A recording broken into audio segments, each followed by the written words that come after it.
아버지 하나님, 우리의 호흡이 주님 안에 달려있음을 고백합니다. 우리가 숨 들어 마실 때 주의 사랑과 은혜도 함께 우리 안에 들어오게 하시고, 우리가 숨을 내쉴 때에 감사와 찬양이 넘치는 복된 삶 살게 하여 주시옵소서. 그래서 우리에게 주신 이 생명이 주님께 영광되게 하시고, 또 우리 주님께서 주신 이 영생이 더욱더 영생다운 하늘의 천국을 누릴 수 있는 그런 복된 인생들 되게 하여 주시옵소서. 사나 죽으나 주를 위해서 살아가고 있음을 기억하는 자 되게 하여 주시옵소서. 또 우리가 만세 반석이 열려 있음을 기억하게 하여 주시옵소서. 천국 문이 열시고 우리에게 천국으로 인도하시고, 또 천국을 우리에게 허락하심으로 이 땅에서도 주님의 통치가 우리 안에 온전히 이루어지는 그런 복된 인생이 되기를 원합니다. 우리에게 삶에 주어진 모든 삶의 영역을 주님 앞에 내어놓기를 원합니다. 그러나요, 내 안에서부터 또 우리 가정과 우리의 삶의 이터에서 주의 영광이 나타나게 하심으로 주의 살아계심과 전능하심과 사랑하심이 우리 삶을 가득 채우게 하여 주심으로 참으로 복된 인생임을 우리가 고백하는 사람들 되게 하여 주시옵고, 또 주님 주신 복을 또 나눌 수 있는 풍성한 자 되기를 원합니다. 오늘 주님 앞에 나와사오니 우리를 다시 새롭게 하여 주시옵소서. 예수님 이름으로 기도드리옵나이다. 아멘. 예, 오늘 하나님의 말씀은 느헤미야 보도록 하겠습니다. 느헤미야 2장 4절입니다. 구약 성경 728페이지에 있습니다.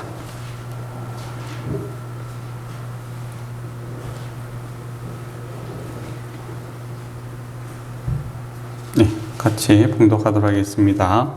왕이 내게 이르시되 그러면 내가 무엇을 원하느냐 하시기로 내가 곧 하늘의 하나님께 묵도하고. 아멘. 우리가 이제 드라마라든지 영화 같은 데 보면 이 죽일 놈의 사랑 때문에 하면서 이제 위험을 감수하는 이제 그런 모습들이 많이 보죠. 거의 뭐 마지막 끝나는 부분에 보면 보통 이제 피하고 싶은데, 사랑하는 뭐 여인이라든지 가족이라든지 자녀 때문에 죽음의 불길로 이제 내가 죽을 줄 알면서 그 길로 뛰어드는 그런 모습을 보게 됩니다. 그러니까 참 그 마음이 이제 같이 묻어 있는 거죠. 아, 정말 가기 싫다. 그렇지만은 내가 죽을지라도 저를 살려야 되겠다. 이제 그런 이제 마음 때문에 거기에 불기둥으로 뛰어드는 그런 모습을 보게 됩니다. 이게 십자가입니다. 우리가 주의 십자가를 지고 따른다라고 할 때 어떤 사람들은 이제 좀 황당하는 경우도 있죠. 자기가 잘못해갖고 사람들한테 지탄을 받고, 또 자기가 물러나면 되는데 안 물러나고 자기가 십자가를 지고 간다라고 하니까 좀 황당한 경우가 있죠. 자기 유익을 위해서 끝까지 버티고 고난을 받으면서 그게 십자가다 우기는 사람이 있습니다. 그건 십자가 아닙니다. 예수 그리스도의 십자가는 안 해도 되는 거죠. 그러나 사랑 때문에 그 길을 가는 겁니다. 그리고 그 십자가의 고통이 큰 줄 압니다. 그래서 피하고 싶지만은 그 사랑 때문에 그 길을 그 십자가의 길을 갔던 것이죠. 그게 이제 십자가죠. 저와 여러분에게도 이제 그런 이제 주님께서 원하시는 것이 그거죠. 공의적인 측면, 정의적인 측면에서 보면 내가 하지 않아도 되는 겁니다. 그렇지만은 내가 사랑하는 사람들이 그 더 큰 유익이 있다면 내가 기꺼이 희생을 하겠다. 그리고 또 그 희생과 또 헌신이 보답을 받지 못하는 경우도 알죠. 그리고 비난과 또는 모함을 받을 수도 있다라는 것을 알면서도 더 큰 결과가 있기 때문에 내가 기꺼이 그것을 감수하겠다. 이게 이제 십자가 지는 사랑이죠. 그래서 사랑에는 이런 요소들이 있습니다. 자기를 희생하고 남을 더욱더 좋게 만들고자 하는 그런 열정과 소망이 있기에 그것을 감당하는 그런 모습을 보게 되죠. 이 말씀을 드린 이유는 느헤미야의 삶이 이제 그렇다라는 것이죠. 느헤미야는 개인적으로 보면 성공한 사람이죠. 그 아다닥스 왕의 이제 포도주를 맡고 있는 사람 아닙니까?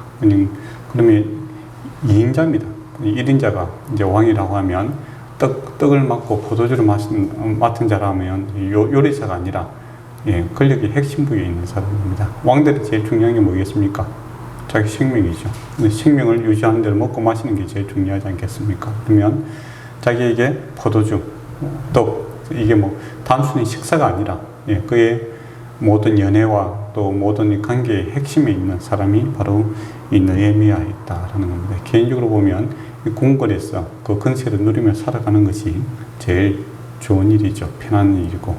그런데 소문을 듣게 됩니다. 어떤 소문을 듣게 됩니까? 남아있는, 즉 예루살렘에 남아있는 사람들이 지금 어떻게 살고 있는가 이렇게 소문을 물어보니까 소문이 안 좋은 거예요. 성문이 없으므로 예, 도둑대들이 침몰하고 또 밤에는 또 야생 짐승들이 출몰함으로써 참 사람들이 어려운 가운데 있다라고 하니까 느헤미야의 눈에서 눈물이 쏟아지기 시작합니다. 어떻게 보면 어제 포로로 잡혀온 게 아니잖아요. 벌써 이제 70년이나 시간이 지났으면 어떻게 자기 당대에 일어난 사건도 아닙니다.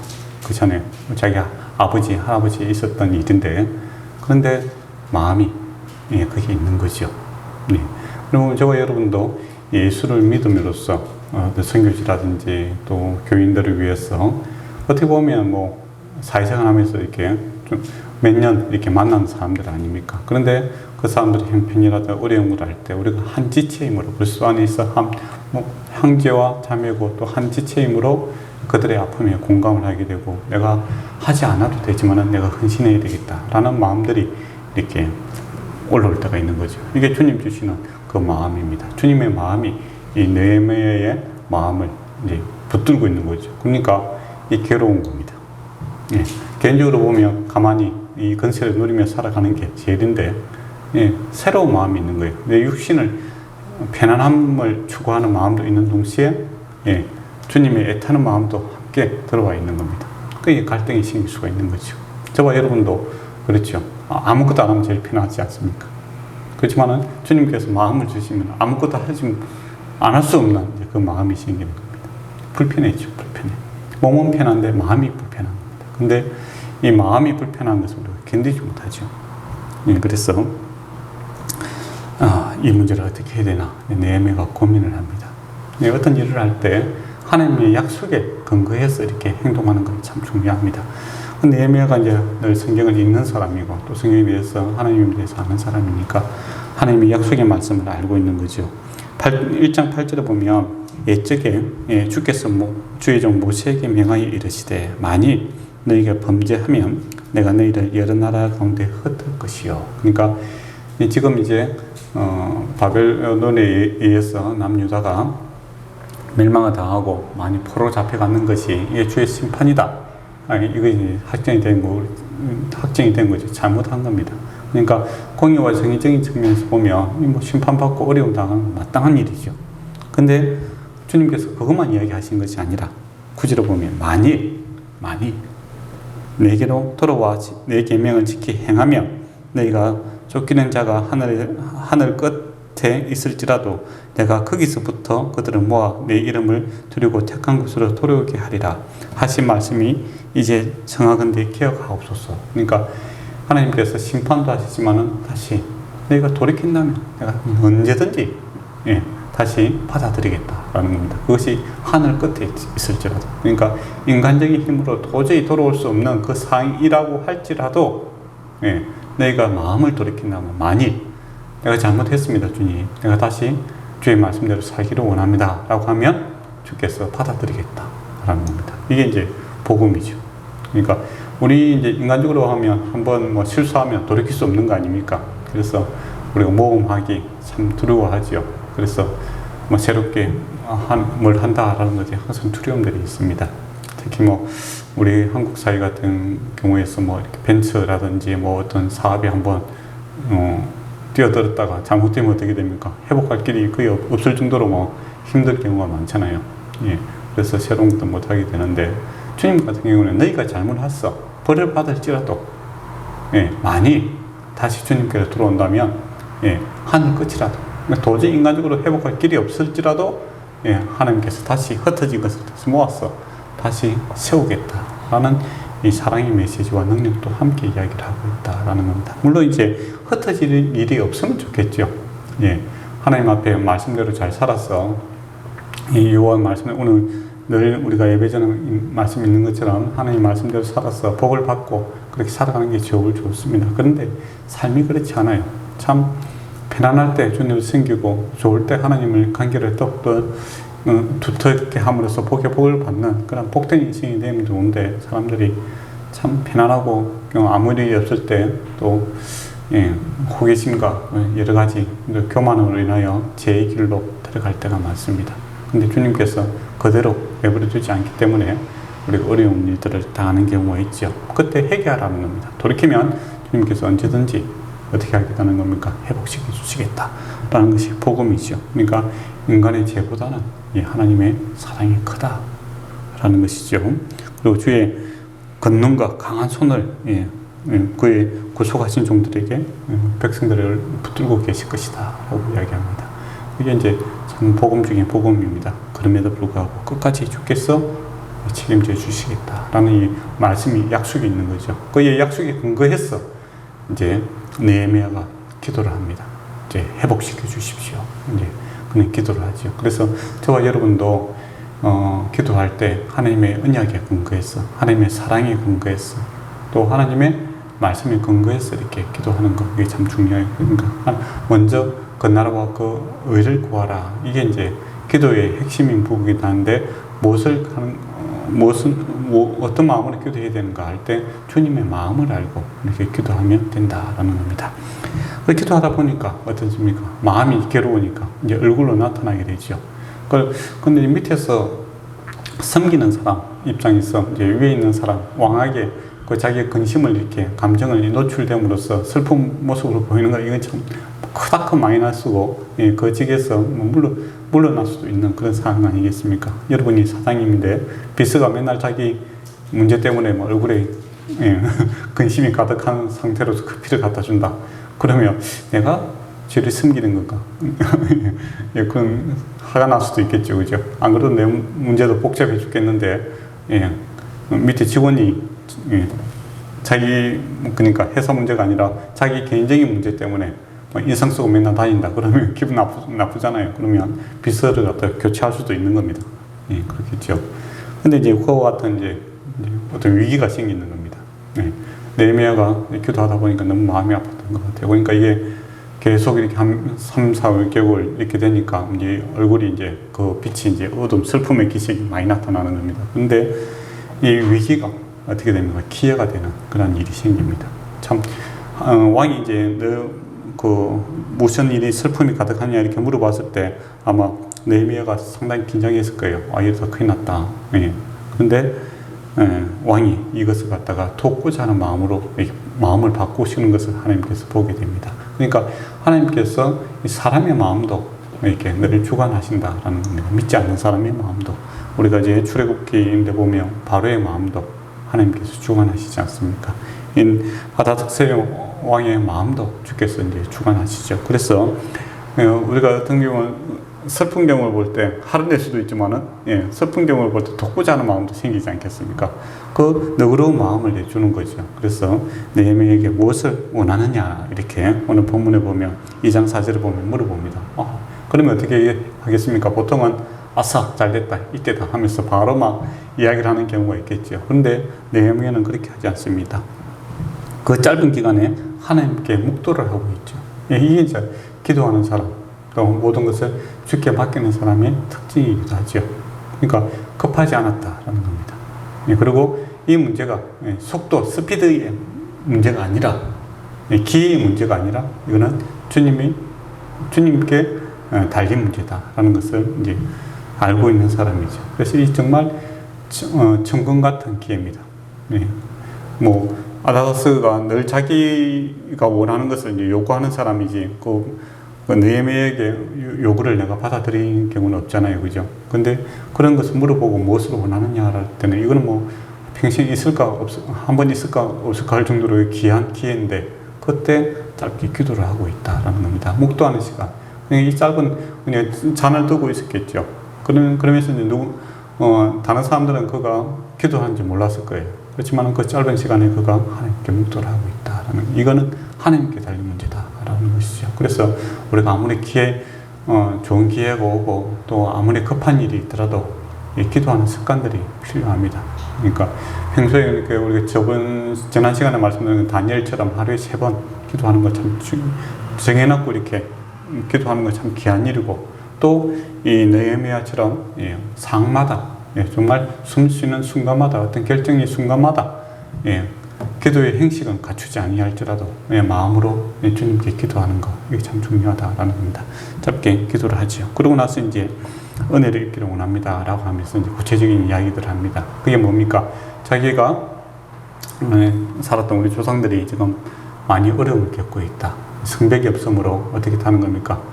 그들의 삶이, 경제가 완전히 무너져 있다라는 겁니다. 그런 의미에서 우리가 에레미야는 이제 성전이 무너질 때 빨리 항복하라고 이야기했지 않습니까? 그 이유가 거기에 있습니다.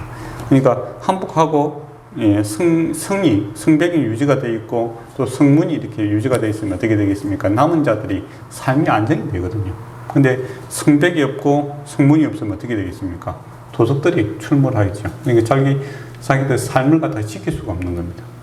그렇기 때문에 이제 에레미야가 하나님께서 정해졌으니까 빨리 항복함으로써 남은 자들의 삶을 갖다 지키기 위한 그 몸부림이었습니다. 그런데 에레미야의 말을 듣지 않죠. 그래서 나중에는 바벨론에 의해서 성벽과 성문 다 불타버립니다. 그리고 이제 이게 쉬운 일이 아니잖아요. 그죠? 우리도 뭐 수원에 가면은 수원성도 있고 뭐 성벽들이 있잖아요. 그대로 남아 있잖아요. 그죠? 근데 그게 그렇게 뭐 쉬운 일이, 공사하는 게 쉬운 일이 아닙니다. 그리고 지금 이렇게 다 망가진 상황에서 느헤미야가 이 왕에게 내가 우리 고향에 가서 성벽을 짓겠다, 세우겠다 하고 하면 뭐라고 잘못 들으면 어떻게 들리겠습니까? 이게 자기 나라가 들어가서 백성들도 이미 보냈는데 성전을 건축하더만은 성벽까지 쌓고 다시 자기 나라를 세우려고 하는구나. 그러면 이 아다사스 왕 입장에서 뭐겠습니까? 영무에 속하는 거죠. 반란을 일으키려고 그렇게 할 수도 있겠구나. 그렇게 생각할 수도 있는 겁니다. 그렇게 오해하면 어떻게 되겠어요? 바로 죽는 거죠. 그런 게 쉬운 문제가 아니었다라는 겁니다. 그런데 이가 기도한 사람이었죠. 기도함으로써 죽으면 죽으리라 라는 심정으로 이야기를 합니다. 그러니까 놀랍게도 왕이 그것을 허용을 해주죠. 그러니까 느헤미야가 더 요구합니다. 하려고 하는데 돈이 없습니다. 이거죠. 그러니까 목재도 주시고 또 지나가야 되는데 다른 나라들이 이렇게 지나가지 않습니까? 그럼 주변 나라들이 좋아하겠습니까? 안 좋아하죠.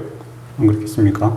만약에 예루살렘이 이렇게 부강해지면은 옆에 있는 아람이라든지 주변에 있는 사마리아에 있는 사람들 입장에서는 어떻게 되죠? 원래는 우리의 밥인데, 그죠? 우리가 착취하고 또 한 번씩 올라가서 이렇게 괴롭히기도 하고 종으로 삼다시피 했는데 그게 성벽이 건축되고 잘 살게 되면 어떻게 되죠?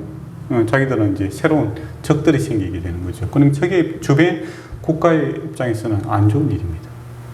그러면 통과하는 것을 안 좋아할 수도 있잖아요. 그리고 그런 입장에서 통행증을 받아갑니다. 그리고 이제 필요한 재원, 나무라든지 그런 것들을 왕에게 부탁을 하는 거죠. 근데 왕이 그것을 허용을 해주죠. 놀라운 일입니다. 한 개인이 할 수 없는 일을 하나님께서 지금 마음을 열어서 이걸 하고 있다라는 겁니다. 이게 쉬운 일이 아니다라는 겁니다. 아다사스 왕의 입장에서는 충분히 반역으로 이야기할 수 있고 또 주변에서도 끊임없이 이는 반역을 일으키도록 한다 이런 조서를 계속 올리거든요. 그런데 하나님께서 그 마음을 이렇게 딱 붙들어 주심으로 이게 진행이 돼 가게 되죠. 근데 이제 모든 이제 하나님의 일이라고 해서 사람들이 탕하면 일사천리로 이렇게 착 될 거라고 생각하는 것은 좀 순진한 생각입니다. 하나님의 일을 할 때도 항상 방해 세력이 있습니다. 예수님이 일을 하시더라도 예수님을 방해하는 사람들이 있지 않습니까? 그러니까 우리가 예수 그리스도에 속해 있는 사람들이죠. 그래서 하나님의 일을 하더라도 또 여전히 이 땅에 주님 다시 오시기 전까지는 하나님 일을 하더라도 하나님의 일을 방해하는 사람이 반드시 있습니다. 그 누구냐? 반대하는 자가 누구냐 했을 때 2장 10절에 보면 호론 사람 산발락과 종이었던 암몬 사람 도비아가 이스라엘 자손을 흥하게 하려는 사람이 왔다 함을 듣고 심히 근심하더라. 그럴 수밖에 없는 거죠. 정부에서, 중앙정부에서 이제 사람이 와서 예루살렘의 성벽을 이렇게 건축하겠다 하면 옆에 있는 주변의 사람들은 자기들한테 크나큰 마이너스가 되잖아요. 그래서 어쨌든 이것은 이제 막아야 되겠다. 이제 그런 이제 방해 세력을 합니다. 근데 이제 현실 딱 도착해 보니까 외부적인 어려움도 있는데 이제 느헤미야가 이제 예루살렘 성에 이제 도착해서 12절에 보면 밤에 한번 돌아봅니다. 돌아보는데 내가 탄 짐승 외에는 다른 짐승이 없더라. 이 말은 무슨 말이냐면 순찰을 하려면 말을 타고 가잖아요. 근데 말이 한 마리밖에 없더라 그 말입니다. 그러니까 나는 말 타고 수행원들 함께 하는 사람들 말이 없어서 걸어갔다라는 것이죠. 그만큼 이제 열악한 상황이다. 아무것도 없더라 이거죠. 그만큼 이제 참 어려운 상황이 눈으로 이제 보게 됩니다. 그렇다면 이제 평소에 얼마나 많은 약탈들이 있었겠습니까? 그죠? 도적들이 이제 수시로 와서 또 이 주변에 있는 국가들이 더욱더 이제 못 일어나게끔 약탈을 했겠죠. 그리고 이제 성벽과 성문이 없으니까 하이에나 이런 짐승들이 막 와서 또 사자도 있고 그러니까 짐승들을 물로 죽이고 하니까 빈곤이 말을 할 수 없는 입장이죠. 그런 상황이죠. 그리고 또 이제 비웃음이 있습니다. 19절에 보면 우리를 비웃어 이르되 너희가 하는 일이 무엇이냐? 너희가 왕을 배반하고자 하기로 이렇게 주변에서 이제 호렌 사람들, 주변 사람들이 그렇게 합니다. 너희가 무엇을 하고 있느냐? 너희가 뭘 할 수 있느냐? 말 한 마리 겨루 갖고 있고 왕이 도운다고 하지만은 너희는 그렇게 할 수 있는 사람들이 아니다. 그렇게 무시를 하고 또 심지어 이렇게 하는 것은 왕에 대해서 반란을 일으키고 하는 것이다. 라고 이제 엉뚱한 말로 이렇게 계속 이렇게 모함을 하는 그런 모습들을 보게 됩니다. 그때 이제 일들을, 그럼에도 이제 일을 해나가야 되는 거죠. 그러니까, 하나님의 일도 그렇고, 여러분들, 우리가 이제 일을 해나감에 있어서 항상 이 방해 세력들이 있거든요. 그때 또 풍부한 가운데 이렇게 일을 할 수가 없습니다. 항상 우리가 부족한 가운데 해야 되죠. 풍부한 가운데 이렇게 하면 얼마나 좋겠어요. 그렇지만은 항상 이게 부족함이 존재를 합니다. 연약함이 있죠. 근데 이것을 이제 일을 함에 있어서 느헤미야가 3장부터 어떻게 하냐면 성벽을 이렇게 나누어서 일을 합니다. 그러니까 이 성벽 공사를 갖다가 빨리 건축을 해야 되거든요. 그래야 보호막 울타리가 됐잖아요. 근데 이걸 이제 빨리 하기 위해서 각 지파들을 나누어서 구역 분담을 해주는 거예요. 그러니까 일을 효율적으로 효과적으로 이렇게 해나가는 것을 보게 되죠. 이게 필요합니다. 그러니까 저와 여러분도 하나님께 지혜를 구해서 하나님의 일을 하든 또 우리에게 주어진 일들을 효율적으로 효과적으로 이렇게 일을 해나가는 설명을 해줘야 되는 겁니다. 그리고 깨닫게 하는 데까지 애를 쓰고 있는 것을 보게 되죠. 그랬더니 이제 9절에 백성들이 율법의 말씀을 듣고 다 우는지라. 뭡니까? 하나님의 말씀을 이제 깨닫게 되니까 회개하는 그런 역사가 일어나게 됩니다. 그래서 9장에 보면 금식하며 이스라엘 자손들이 다 모여 금식하고 굵은 베옷을 입고 뒷것을 무릅쓰고 모든 이방 사람들과 절개하고 서서 자기의 죄와 조상들의 허물을 자복하고 이렇게 되고 있죠. 그러니까 말씀이 들어가니까 빛이 임하니까 우리가 뭘 잘못했구나 깨달음이 있는 거죠. 그러고 나서 삶을 이렇게 다시 세워야 되겠다라는 겁니다. 그러니까 느헤미야가 하고 있는 것은 외부적으로는 좀 성을 쌓는 것도 하고 있고 또 내면적으로는 뭡니까? 사람을 세우는 것도 하고 있는 거예요. 그러니까 성을 세움으로써 외부의 그 짐승이라든지 도둑이라든지 이방인으로부터 자기를 보호하는 그런 삶을 지키는 것도 있고 또 말씀을 선포함으로써 우리의 마음을 지키고 마음의 성벽을 쌓고 있는 것도 동시에 하고 있다라는 것을 우리가 봐야 됩니다. 그래서 우리의 삶에서도 우리의 삶을 안정적으로 이렇게 지키기 위해서 지혜와 노력들이 필요하고 또 내 마음을 지키는 것 이거 참 중요해요. 그래서 자문에서는 성을 빼앗는 것보다 이 마음을 지키는 게 더 힘들다. 이제 그렇게 이야기하죠. 그럼 마음을 지킬 수 있는 방법이 뭐냐라고 했을 때 여호와의 말씀으로 주님의 뜻을 늘 구하고 살아갈 때 우리의 마음을 지킬 수 있는 겁니다. 그렇게 회개하고 그렇게 하죠. 그런데 이제 이게 한 번으로 이렇게 되지는 않습니다. 백성들이 이제 거주하면서 이제 생기는 문제들이 불만사항들이 생기게 돼요. 그 말씀대로 이제 했는데 지도자들이 이제 타락이 생깁니다. 이게 참 문제죠. 그러니까 그럼 지도자들만 이제 문제냐? 그건 아니더라라는 것이죠. 13장에 보면 내가 알아본 적 레위인들이 받은 몫을 주지 아니하므로 그 몫을 행하는 레위 사람들이 노래하는 자들이 각각 자기 밭으로 도망하였기로 그렇게 되어 있거든요. 그러니까 처음에는 이제 잘해보자 이제 그렇게 해갖고 레위인들을 섬기고 이제 말씀 전문가들을 통해서 말씀 중심으로 이렇게 세우자 했는데 사람들이 자기 삶이 좀 어려워지고 그러니까 항상 자기 위주죠, 그죠? 그러다 보니까 레위인들을 돕질 않는 거예요. 그러니까 레위인들도 이제 자기들은 먹고 살아야 되고 자기 집에 아이들도 있고 뭐 그러니까 이제 하나님께 제사 지내고 하나님 앞에 예배드리는 거 신앙적인 것보다는 내 삶이 우선이다 라고 해서 도망가 버립니다. 그러니까 어떻게 되겠습니까? 다시 옛날로 회귀되는 거죠. 말씀에서 멀어지고 이제 옛날 그 삶대로 이렇게 다시 바뀌어버리는 그런 모습을 되죠. 그리고 또 더 큰 문제는 어떤 문제가 생기냐면은 13장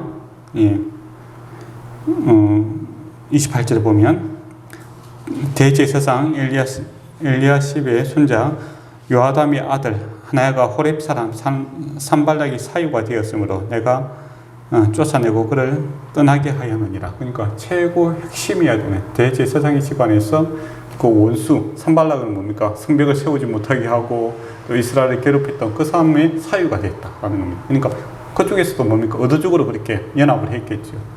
또 이제 그 자녀들이 이제 자기들이 말씀보다는 이제 자기들이 이권을 위해서 이제 이방인들과 이제 결혼도 하고 뭐 또 여러 가지 것들을 이제 교통함으로 해서 다시 타락이 들어오고 있는 모습을 됩니다. 결혼하는 자체 문제가 아니라 우상 숭배가 지금 들어오고 있는 거고 또 유익이 된다면은 원수까지도 이렇게 이용하려고 드는 그런 모습들이 되죠. 그래서 이제 다시 느헤미야가 돌아와서 이제 그것을 다시 정결케 하는 그런 일들을 하고 있는 것을 보게 됩니다. 그러니까 이 사람이 마음이다라는 것이 한 번 이렇게 내가 주를 위해서 살겠습니다 이렇게 다짐하고 이렇게 쭉 살아가면 얼마나 좋겠어요. 그런데 그렇지 못하더라라는 겁니다. 사람이 마음이 약해요. 그래서 이제 어떤 상황이 되니까 느슨해지고 그러니까 예배 중심에서 다시 무엇을 마실까 무엇을 읽을까 거기에 이제 더 집중을 해버리는 거죠. 주님은 뭐라고 했습니까? 먼저 그의 나라와 그의 의를 구하라. 그러면 이 모든 것이 더하리라. 이게 주님의 약속이에요. 근데 이스라엘 백성이 이제 처음에는 먼저 했는 거죠. 먼저 여호와의 율법을 이제 우선 생각하고 또 성벽을 짓고 또 이 뭡니까 그 성전을 짓고 이 일에 집중을 했는 겁니다. 지도자가 이제 그것은 강조를 하니까. 근데 좀 삶이 살다 보니까 좀 여유가 있으니까 어떻게 되죠? 다시 먹고 마심이 우선이 돼 삶이 되고 또 하나님의 축복의 말씀에서 멀어지는 이제 그런 일들이 생기고 또 내 소견대로 말씀이 없으니까 기준이 없으니까 어떻게 되겠어요? 내 소견대로 좋은 대로 살아가는 거죠. 내 이익이 되는 대로 살아가는 겁니다. 그러다 보니까 타락이 일어나는 그런 문제가 생기더라라는 것이죠. 그때 느헤미야가 다시 돌아와서 그것을 이제 바로잡는 그런 노력을 하게 됩니다. 그래서 정기적으로 우리가 다시 말씀으로 내 삶을 돌이키는 그런 노력과 수고가 반드시 필요합니다. 그래서 개혁이라고 하죠. 본질이 있지만은 껍데기를 갖다 새롭게 하는 그런 문제들이 반드시 필요합니다. 그러니까 이제 우리가 이제 느헤미야 말씀을 이제 전체적으로 볼 때 말씀을 정리하면 그거죠. 지혜롭게 살아가는 것 무엇인가라고 했을 때 묵도하며 먼저 그 나라와 그 의를 구하는 마음으로 주님께 물어봐라 하는 것입니다. 내 IQ에 관계없이 주님의 전능하심과 전지하심과 사랑하심을 내 삶에 바로 표현하고 표출할 수 있는 지혜는 묵도에 있다라는 것이고 또 주의 열정이 그의 마음을 사로잡았을 때 우리가 애타는 마음이 생겼을 때 그것을 해야 되는 그런 십자가의 길이 있다라는 겁니다. 그러니까 주님께서 우리가 다 하나님의 사람들이잖아요. 하나님의 사람은 내 몸 편한 거 하나만을 가지고 살아갈 수는 없다라는 겁니다. 그건 육에 속한 사람이죠. 육에 속한 사람은 내 편하고 내 마음 편하고 내 욕심 편하면 복된 사람이죠. 그렇지만은 주님의 사람, 하나님의 사람은 하나님의 마음이 들어오면 내를 희생하시라도 뭔가를 세워야 되는 의미 있는 삶을 살아야 되고자 하는 그런 욕구들이 반드시 있습니다. 그때 어떻게 해야 되는가?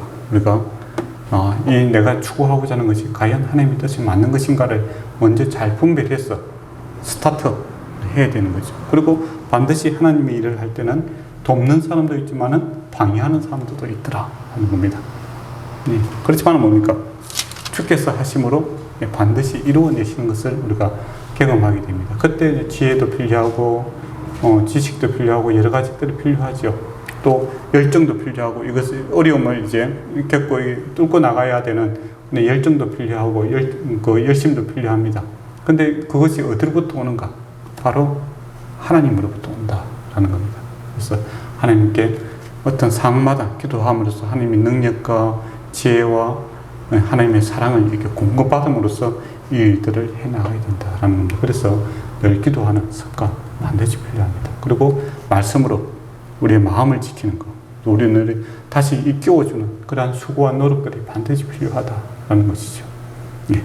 그래서 여러분이 지혜롭게 살아가기를 축원합니다. 기도하도록 하겠습니다. 아버지 하나님, 참으로 우리가 갖고 있는 지혜와 지식으로 이 세상을 이길 수 없음을 고백합니다. 그러나 우리와 함께 하시는 전능하시고 전지하시며 우리의 사랑하시는 주님이 우리와 함께하고 계심을 고백합니다. 또 주님의 마음을 함께 품기를 원합니다. 그러니 우리의 육신의 평안함과 안식만을 추구하는 자가 아니라 먼저 그 나라와 그 의를 구하는 그런 하나님의 사람들이 되게 하여 주시옵고, 슬픔이 변하여 기쁨으로 변하는 그런 놀라운 부활, 십자가와 부활의 생명이 우리 안에서 역사하기를 원합니다. 참나 죽어가는 자들에 대한 안타까움이 있기를 원하고, 또 헐벗고 힘들어하는 자들에 대한 애타는 마음이 있기를 원합니다. 그리고 주님께서 그들을 능히 도우시기를 원하시며 세우시기를 원하시는 하나님의 열정과 하나님의 사랑을 우리가 함께 품고 주의 길을 가게 하여 주시옵소서. 그러나요, 주님 주시는 기쁨이 우리 안에 가득 차게 하시고, 주님 주시는 평강이 우리 안에 가득 차게 하시며, 또 우리를 보배로 삶을 사오니 우리가 삶이 보배의 삶이 되게 하시고, 주님께 영광 돌리는 그런 복된 인생들이 되게 하여 주시옵소서. 예수님 이름으로 기도드리옵나이다. 아멘.